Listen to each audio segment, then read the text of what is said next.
రేపటి మీద ఆశ కనిపిస్తుంది, కొందరి కళ్ళలో నా మీద కసి కనిపిస్తుంది. తాడి కట్టేదానికి వచ్చిన వాళ్ళు అక్కడే కూర్చోండి, నా తల కొట్టేదానికి వచ్చిన వాళ్ళు లేచి నిలబడండి.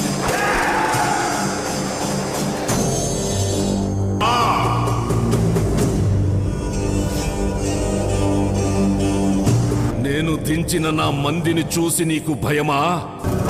భయం నా బయోడేటాలో లేదురా బోషట్. నన్ను చూడాలంటే చావు కూడా నా పర్మిషన్ కావాలరా. ఎలాండ్రా?